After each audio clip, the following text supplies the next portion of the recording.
SCP. Secure, Contain, Protect.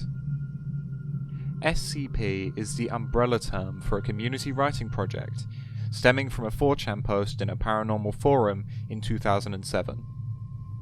Today, SCP has its own website, with over 7,500 catalogued objects and thousands more short stories. All of these pieces of writing circulate around the SCP Foundation, a sort of shadow government organization that specialises in finding and containing anomalous objects and entities. This is best displayed by their mottos, the main one and the acronym being Special Containment Procedures, and the less known, but equally understandable, We die in the dark, so that you may live in the light. Now, of course, this universe spans a lot more than just the SCP Foundation, with many other groups like the Serpent's Hand and the Chaos Insurgency. As a community writing project, it's hard to explain the true expanse of the SCP Wiki, and that is why I'm starting this series. That's right. I am going to be taking you on a journey through the SCP universe, mainly focusing on the expansive list of items and entities, with the occasional deep dive into a character or tale. It's truly incredible the quality and quantity of works that are on this site, so I think they definitely deserve to be given the spotlight.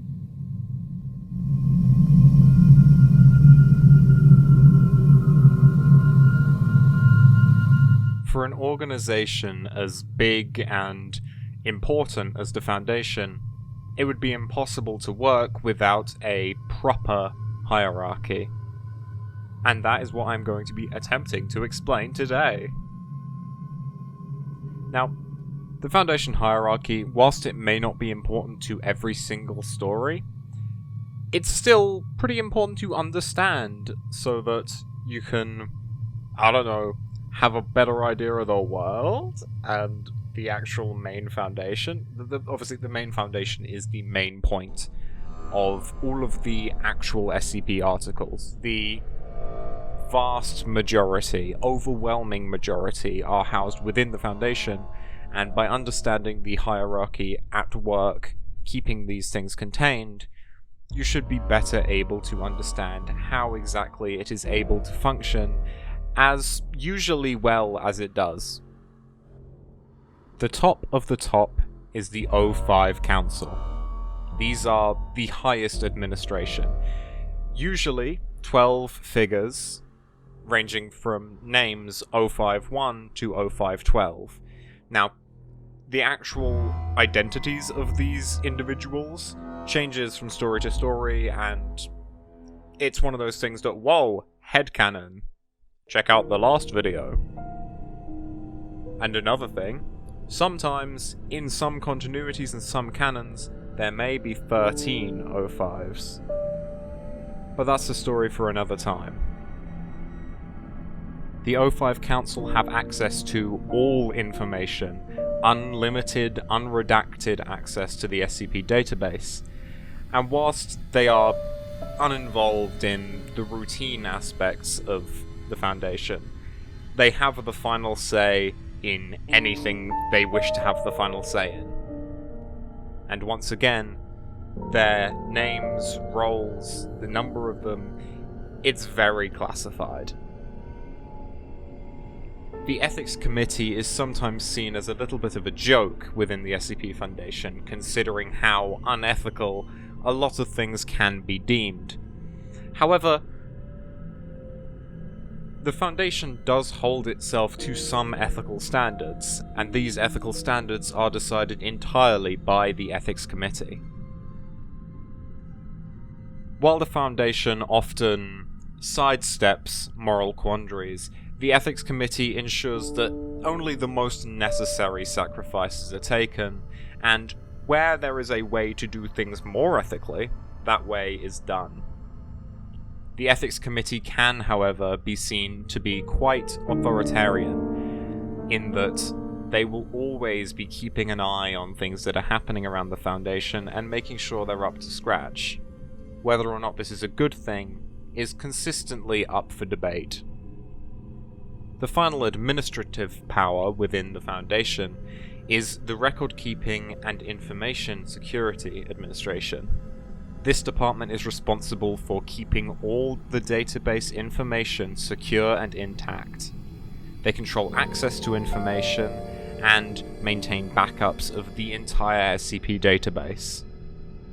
Their role in securing the database is incredibly important, and they keep a constant eye out for intrusion, infiltration, and any anomalous effects that could also be happening to the database. Sometimes the RAISA will addend certain information to the end of SCP documentation, and this is often signed by the director, whose name is Maria Jones, often providing additional context for information that follows.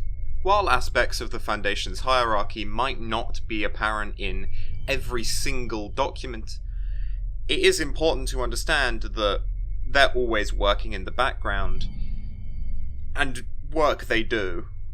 The O5 Council especially will be referenced very often, even in the first few SCP-1 and etc. documents.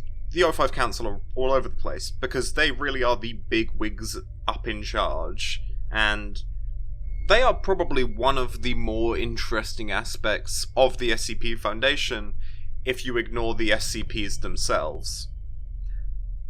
Once again, I will dive into specific characters at some point, including certain stories which might pertain to identities of certain O5s and certain headcanons, but do remember that headcanons are a very apparent point in this entire section, because the Foundation is secretive, and information is misinformation. Anything that is spread knowingly by them is likely not the whole or even part of the truth. I think the way that the Foundation's hierarchy is put together adds to the sort of astounding level of detail that this world has, and it really just is a very interesting part to actually put an image in mind of who is actually orchestrating things, who is green-lighting, who is red-lighting, who is, pulling all of the strings, and it's very interesting to see. While the other two sort of administrative departments may not show up that often, they are still very important, and especially within Tales, you will hear characters reference, or make reference to the Ethics Committee especially, fairly often. That is about all for this video. Next one we will be talking about the actual other regular departments of the SCP Foundation, because there are quite a lot. So that's something that you can look forward to. Thank you very much for listening. I hope you have gained some more information, and I hope you are now more prepared to read SCP.